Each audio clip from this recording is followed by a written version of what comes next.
રાજકોટના ગોંડલમાં મેઘરાજાએ મેળાની મજા બગાડી. જૂનાગઢમાં ગિરનાર પર મેઘમહેર.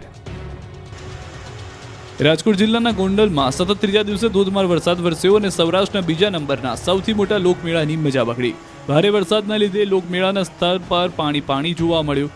ગ્રાઉન્ડમાં પાણી ભરાતા મેળામાં પાંખી હાજરી જોવા મળી. આ ઉપરાંત રાઇડ્સ પણ બંધ રાખવી પડી. કેટલાક લોકો ચાલુ વરસાદે રાઇડ્સની સવારી કરતા પણ જોવા મળ્યા. જોકે વરસાદે લોકોની સાથે સાથે મેળામાં રાઇડ સંચાલકોને પણ નારાજ કર્યા. મેળો આંશિક રીતે બંધ રહેતા રાઇડ સંચાલકોને આર્થિક નુકસાની સહન કરવાનો વારો આવ્યો છે.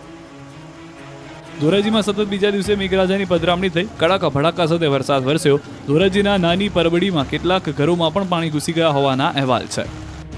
આ તરફ જૂનાગઢ જિલ્લાના ઘણા ભાગોમાં ધોધમાર વરસાદ વરસ્યો. બપોર બાદ ધીમી ધારે વરસાદ શરૂ થયા બાદ વરસાદની તીવ્રતામાં વધારો થયો. ગિરનાર પર્વત અને ભવનાથ વિસ્તારમાં પણ મેઘમહેર થઈ. ભારે વરસાદથી રસ્તા ઉપર પાણી ફરી વળ્યા. ભાવનગરમાં સિહોર પંથકમાં વરસાદી માહોલ છવાયો. સિહોરના ટાણા ગામમાં મુશળધાર વરસાદ વરસ્યો. લવરડા, બુઢણા, સરકડિયા, બોરડી, દેવગાણા, વાવડી સહિતના વિસ્તારોમાં વરસાદ વરસ્યો. ગુંદાળા, થાળા, બેકરી, ભાખલ, અગિયાળીમાં પણ ધોધમાર વરસાદ નોંધાયો. રાજકોટ જિલ્લામાં પણ મન મૂકીને વરસ્યા મેઘરાજા. ગોંડલમાં ભૂક્કા બોલાવ્યા. મેઘરાજા હવે મન મૂકીને વરસી લેવા માંગે છે. ગોંડલ શહેર અને તાલુકાના ગ્રામ્ય વિસ્તારમાં ધોધમાર વરસાદ વરસ્યો. ગોંડલ શહેરમાં 3.5 ઇંચ વરસાદને લઈને શહેરોના રાજમાર્ગો પાણી થઈ ગયા. શહેરના જેલ ચોક, ગુદાળા દરવાજા, માંડવી ચોક, કોલેજ ચોક જેવા અનેક વિસ્તારોમાં પાણી ભરાયા. તો તાલુકાના દેરડી, શ્રીનાથગઢ, મોવિયા, ગુંદાળા, અનીડા, ભાલુડી સહિતના અનેક ગામોમાં સારો વરસાદ વરસ્યો. ગોંડલ પંથકમાં વાવણી બાદ પ્રથમ વખત ધોધમાર વરસાદ વરસતા ખેડૂતો ખુશખુશાલ છે. રાજકોટ જિલ્લાના ઉપલેટામાં પણ લાંબા વિરામ બાદ વરસાદી માહોલ છવાયો. ઉપલેટા સહિત આસપાસના ગ્રામ્ય વિસ્તારમાં લાંબા સમય પછી વરસાદ વરસ્યો. ઉપલેટાના સેવંતરા, ગઢાળા, ખાકીજાળિયા, મજેઠી સહિતના ગ્રામ્ય વિસ્તારમાં વરસાદ વરસ્યો. વીજળીના કડાકા ભડાકા સાથે વરસાદ ધોધમાર એકાદ ઇંચ વરસી રહ્યો હતો, જેના કારણે રસ્તાઓ પર પાણી વહેતા થયા. ઠેર ઠેર ઘૂંટણસમાં પાણી ભરાયા. જોકે ભારે વરસાદને કારણે મેળાના રસિકો થોડા નારાજ થયા. જન્માષ્ટમીએ જ મેઘરાજાએ લોકોની મેળાની મજા બગાડી. ન ફક્ત સૌરાષ્ટ્રમાં પરંતુ ઉત્તર, દક્ષિણ અને મધ્ય ગુજરાતમાં પણ ધોધમાર વરસાદ જોવા મળ્યો. ડાંગ જિલ્લાના સાપુતારા ખાતે 2 ઇંચ જેટલો વરસાદ વરસ્યો. વરસાદને કારણે સાપુતારા ઘાટમાર્ગમાં કેટલાક પથ્થરો માટી રોડ પર ધસી આવ્યા હતા. સાપુતારા ઘાટમાર્ગ પર પથ્થર સાથે ભેખડ ધસી પડતા વાહન ચાલકોને હાલાકી થઈ. વહીવટીતંત્રે હાલ આ પથ્થરોને ખસેડવાની તજવીજ હાથ ધરી. મોન્સૂન ફેસ્ટિવલનો છેલ્લા દિવસના કારણે પ્રવાસીઓની અવરજવર વધારે જોવા મળી. પંચમહાલ ઘોગંબાના પૂર્વ વિસ્તારમાં પણ વરસાદે જમાવટ કરી છે. મધ્ય ગુજરાતની અંદર ઘોગંબાના પૂર્વ વિસ્તારમાં વિરામ બાદ મેઘરાજાનું ગાજવીજ સાથે ધમાકેદાર આગમન થયું. ગાજવીજ અને પવન સાથે મેઘરાજાએ ધડબડાટી બોલાવતા ખેતરો પણ પાણી થઈ ગયા. ભારે તીવ્રતા સાથે કાંટુ, ગજાપુરા, કાપડી સહિતના જિલ્લાના સરહદી વિસ્તારમાં મેઘરાજાનું આગમન થયું. દાહોદ જિલ્લામાં પવનના સુસવાટા સાથે જામ્યો વરસાદ. લીમડી, જાલોદ, સુખસર, ફતેપુરા, સિંગવડ, ધાનપુર સહિતના વિસ્તારમાં નોંધપાત્ર વરસાદ વરસ્યો. શહેર સહિત ગ્રામ્ય વિસ્તારમાં વરસાદ વરસ્યો હતો. પવનના સુસવાટા સાથે ગ્રામ્ય વિસ્તારમાં પણ મેઘરાજાની દસ્તક જોવા મળી. લીમડીથી ધાનપુર સુધી વરસાદી માહોલ છવાયો. જાલોદ અને સુખસરમાં ધોધમાર વરસાદ વરસ્યો. મહેસાણામાં આજે બપોર પછી મેઘમહેર થઈ. સવારે ઉકળાટ અને બફારાના વાતાવરણ બાદ વરસાદ શરૂ થતાં શહેરમાં ઠંડક પ્રસરી ગઈ. લાંબા સમયથી વરસાદની રાહ જોઈ રહ્યા નાગરિકો માટે આ વરસાદ રાહતરૂપ સાબિત થયો. ખેડૂતો માટે વરસાદ આશીર્વાદરૂપ બન્યો, કારણ કે આ વરસાદ ઊભા પાકને જીવનદાન આપશે. અમરેલીમાં ધોધમાર વરસાદ, ક્યાંક ખુશી તો ક્યાંક ગમ. જન્માષ્ટમીના રોજ અમરેલી જિલ્લામાં ધમધમતો વરસાદ વરસ્યો. 1.5 મહિના બાદ ખેડૂતોના ચહેરા પર ખુશી છવાઈ ગઈ. 1 થી 5 ઇંચ વરસાદથી મગફળી અને કપાસના પાકને જીવનદાન મળ્યું, જ્યારે કેટલાક વિસ્તારમાં પૂરના કારણે પાકને નુકસાન પણ થયું. લગભગ 1.5 મહિના બાદ અમરેલીમાં સાર્વત્રિક વરસાદ વરસ્યો. 1 ઇંચથી લઈ 7 ઇંચ વરસાદથી ખેતરો તરબોળ થયા. નદીઓમાં ઘોડાપૂર આવ્યા, જેથી કેટલાક ખેડૂતો કહી રહ્યા છે કે આકાશમાંથી તેમના માટે વરસાદ નહીં પરંતુ કાચું સોનું વરસ્યું છે. ચોમાસાની શરૂઆત સારા વરસાદ થતાં ખેડૂતોએ હોંશે વાવણી કરી, પરંતુ વરસાદ ખેંચાતા ખેડૂતોના જીવ તાળવે ચોંટાયા હતા. જો કે જન્માષ્ટમીના દિવસે મેઘમહેર થતાં ખેડૂતોના જીવમાં જીવ આવ્યો. ખેડૂતો જણાવી રહ્યા છે કે વરસાદ આવતા થોડું મોડું પરંતુ હવે વરસાદ આવી ગયો તો ઈશ્વરની કૃપા વરસી હોય તેવું લાગી રહ્યું છે. જન્માષ્ટમીએ જ ખેડૂતો પર અણધારી આફત વરસી. દ્રશ્યો અમરેલીના ઢુંઢિયા પીપળિયાના છે. ખેડૂતો જે મગફળીના પાથરા ઉઠાવી રહ્યા છે અને તે અન્ય ખેતરમાં તણાઈને અહીં પહોંચી ગયા છે. ખેડૂતોનો દાવો છે કે 16 ઓગસ્ટે બપોર પછી વરસાદ શરૂ થયો અને માત્ર 2 જ કલાકમાં 7 ઇંચ જેટલો વરસાદ પડી ગયો. પરિણામે ખેતરોમાંથી પાણી વહેતા થયા અને ખેડૂતોનો તૈયાર પાક તણાઈ ગયો. એટલું જ નહીં, એક ખેતરમાંથી 5 વીઘા જેટલી મગફળી તણાઈને નજીકના ડેમમાં જતી રહી હોવાનો પણ દાવો છે. મગફળી ઉપરાંત કપાસના પાકને પણ મોટા પાયે નુકસાનીની ભીતિ છે. આમ ખેડૂતોના મોઢામાં આવેલો કોળિયો છીનવાતા ખેડૂતોને માથે હાથ દઈને રોવાનો વારો આવ્યો છે, જ્યારે બીજી તરફ ગામમાં આવેલા એક બેઠા પુલને પણ નુકસાન થયું છે. અરવલ્લીમાં મેઘરાજા મહેરબાન, માલપુર મોડાસામાં ધોધમાર. અરવલ્લીના માલપુર અને મોડાસામાં ધોધમાર વરસાદ વરસ્યો. મોડાસામાં રાત્રિ દરમિયાન 1 ઇંચથી વધુ વરસાદ નોંધાયો. મોરડુંગરી, રૂગનાથપુર, ગોવિંદપુર પર મેઘરાજા મહેરબાન બન્યા. લાંબા સમયના વિરામ બાદ મેઘરાજાએ ધોધમાર કમબેક કર્યું. મેડીટીવા, સોનિકપુરમાં પણ વરસાદી માહોલ છવાયો.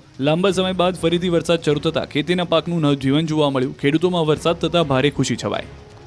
ડાયરા કલાકાર ખવડ સાથે પોલીસનો મોરે મોરો. દેવાયત ખવડ સહિત 6 આરોપી ઝડપાયા છે. દેવાયત ખવડ સહિત 6 લોકોની દુધઈ નજીક ફાર્મ હાઉસની ધરપકડ કરી લેવામાં આવી. તાલાળા પોલીસ મૂળી પોલીસને સાથે લઈ દેવાયત ખવડના ગામ દુધઈ પહોંચી હતી. મહત્વનું છે કે અગાઉના ડાયરાના વિવાદની અદાવત રાખી તાજેતરમાં જ તાલાલા ગીરના ચિત્રોડ ગામે અમદાવાદના સનાતલ વિસ્તારમાં રહેતા ધ્રુવરાજસિંહ ચૌહાણ પર હિચકારો હુમલો થયો. એટલું જ નહીં, બંદૂક તાકી પતાવી દેવાની ધમકી પણ આપી. આ ઉપરાંત ધ્રુવરાજસિંહની 17 તોલા સોનાની ચેઇન અને કારમાં રહેલા 43,000 રોકડા પણ લૂંટી લીધા હોવાનો આરોપ છે. જે બાદ પોલીસે ખવડની શોધખોળ શરૂ કરી. પહેલા થોડા દિવસો હુમલામાં વપરાયેલ 2 કાર ગીર સોમનાથથી બિનવારસી મળી આવી અને હવે ખવડ ખુદ પોલીસના સકંજામાં આવી ગયો છે. મહેસાણા ઊંઝા હાઈવે પર હિટ એન્ડ રન, કાર ચાલક એક્ટિવા સવારને મારી ટક્કર. મહેસાણા ઊંઝા હાઈવે પર ભાંડુ ગામ પાસે કારે એક્ટિવાને ટક્કર મારી, જેમાં એક મહિલાનું મોત થયું. બીજી તરફ અકસ્માત સર્જી કાર ચાલક ફરાર થઈ ગયો. જોકે સમગ્ર ઘટના સીસીટીવી કેમેરામાં કેદ થઈ. સીસીટીવી ફૂટેજમાં જોઈ શકાય છે કે એક પૂરપાટ જતી સફેદ કાર એક્ટિવાને ટક્કર મારે છે. દુર્ઘટનામાં એક્ટિવા ફંગોળાઈને 10 ફૂટ દૂર જતું રહે છે, જ્યારે એક્ટિવા પર સવાર મહિલા અને યુવતી હવામાં ફંગોળાય છે. ઇજાગ્રસ્ત યુવતી જેમ તેમ કરીને ઊભી થાય છે. ઇજાગ્રસ્ત હાલતમાં જે તે મહિલા પાસે પહોંચે છે, પરંતુ ત્યાં સુધીમાં ખૂબ જ મોડું થઈ ગયું હોય છે. બીજી તરફ અકસ્માતના પગલે આસપાસમાંથી લોકો ઉમટી પડે છે. ફરિયાદ નોંધાયા બાદ પોલીસે કાર ચાલકની શોધખોળ શરૂ કરી છે. સુરતના માંડવીના અમલસાડીમાં ગ્રામસભામાં લાફાવાળી.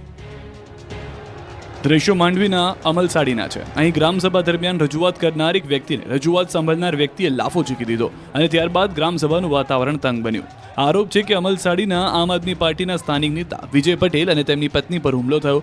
આમ આદમી પાર્ટીના નેતાએ ભાજપ અને કોંગ્રેસના સ્થાનિક નેતા હિતેશ ચૌધરી અને શંકર ગામિત પર મારવાનો આરોપ લગાવ્યો. દાવા પ્રમાણે આપના નેતાએ 15માં નાણાં પંચના કામોમાં થયેલ ભ્રષ્ટાચારનો મુદ્દો ઉઠાવ્યો. સભામાં તેમણે આરોપ લગાવી દીધો કે માંડવી તાલુકામાં મનરેગાની ગ્રાન્ટમાંથી ભાજપ અને કોંગ્રેસ સાથે મળીને મલાઈ ખાઈ રહ્યા છે. જે બાદ એક નેતા ઊભા થયા અને રજૂઆત કરનાર વ્યક્તિને જોરદાર તમાચો ઝીકી દીધો. સમગ્ર મામલે માંડવી પોલીસ સ્ટેશનમાં ફરિયાદ નોંધાઈ છે. વલસાડના વાપીમાં આરોપી પર પોલીસનું ફાયરિંગ. લંગડાતો ચાલી રહેલા વ્યક્તિનું નામ અશફાક શેખ છે, જેના પર હત્યાનો આરોપ છે. તેની આવી હાલત પોલીસના ફાયરિંગમાં થઈ. મામલો એવો છે કે સુરતના લીંબાદ વિસ્તારમાં થયેલા મર્ડર કેસમાં પોલીસ આરોપી અશફાક શેખની ધરપકડ કરવા માટે સુરતથી વાપી આવી. પોલીસને ચોક્કસ બાતમી મળી હતી કે આરોપી વાપીના ડુંગરા વિસ્તારના અમન પાર્કમાં તેના સંબંધીના ઘરે છુપાયો. પોલીસ અહીં પહોંચી તો અશફાકે પોલીસ પર જ હુમલો કરી દીધો. બીજી તરફ બચાવમાં પોલીસને ફાયરિંગ કરવાની ફરજ પડી. પોલીસે અશફાકના પગ પર ફાયરિંગ કર્યું. ત્યારબાદ તેને લોહીલુહાણ હાલતમાં હોસ્પિટલ ખસેડ્યો, જ્યાં પ્રાથમિક સારવાર બાદ તેને સુરત ડીસીપી ક્રાઇમ બ્રાન્ચ લઈ જવાયો. હવે મર્ડર કેસમાં તેની વધુ પૂછપરછ કરવામાં આવશે. અમદાવાદમાં ગણપતિની મૂર્તિ ખંડિત થતા બવાલ. અમદાવાદના હટકેશ્વર પાસે ગણેશજીની પ્રતિમાની દુકાનમાં ધીંગાણું સર્જાયું. પહેલા મહિલાઓ વચ્ચે બોલાચાલી થઈ, ત્યારબાદ યુવાનો વચ્ચે છૂટા હાથની મારામારી થઈ અને છેલ્લે મહિલાઓ પણ એકબીજાના વાળ પકડીને ધીંગાણું કરતી જોવા મળી. દાવો એવો કરાયો છે કે મૂર્તિ ખરીદવા આવેલા ગ્રાહકથી મૂર્તિ ખંડિત થઈ ગઈ, જેના કારણે દુકાનદારે વધુ રૂપિયા માંગતા વિવાદ સર્જાયો. પહેલા બોલાચાલી થઈ અને પછી મારામારીની ઘટના સીસીટીવી કેમેરામાં કેદ થઈ. એવો પણ દાવો છે કે મૂર્તિ લેવા આવેલી એક મહિલા ગર્ભવતી હતી, જેને મારતા તેને ગંભીર હાલતમાં એલજી હોસ્પિટલમાં લઈ જવાઈ છે. સમગ્ર મામલે ખોખરા પોલીસે ફરિયાદ નોંધી વધુ તપાસ શરૂ કરી છે. રાજકોટમાં સગીરા સાથે અડપલા કરનારો ઝડપાયો. રાજકોટમાં સગીરા સાથે શારીરિક અડપલા કરનારો આરોપી ઝડપાયો છે. પ્રદ્યુમન નગર પોલીસ મથકમાં ગુનો નોંધાયા બાદ આરોપીની ધરપકડ કરવામાં આવી.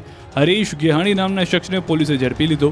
આરોપી પોલીસ હેડક્વાર્ટરમાં શિવ આઈસ્ક્રીમ પાર્લર ચલાવે છે. 11 વર્ષની સગીરા દૂધ લેવા ગઈ તે દરમિયાન આરોપીએ નજર બગાડી હતી, જે બાદ સમગ્ર મામલો પોલીસ સ્ટેશને પહોંચ્યો હતો. જોકે પોલીસ હેડક્વાર્ટરમાં જ સગીરા સાથે છેડતીની ઘટના બનતા સુરક્ષા પર ફરી એકવાર સવાલ ઉઠ્યા છે. ગઢડા ગોપીનાથજી દેવ મંદિરમાં જુગારધામનો વિવાદ વધુ વકર્યો. બોટાદના ગઢડામાં ગોપીનાથજી દેવ મંદિરમાં જુગારધામ ઝડપાતા વિવાદ વકર્યો. મંદિરમાં પાર્ષદ સહિત 8 લોકો જુગાર રમતા ઝડપાયા. આ મામલે હવે આચાર્ય પક્ષ અને દેવ પક્ષ આમને સામને આવી ગયા.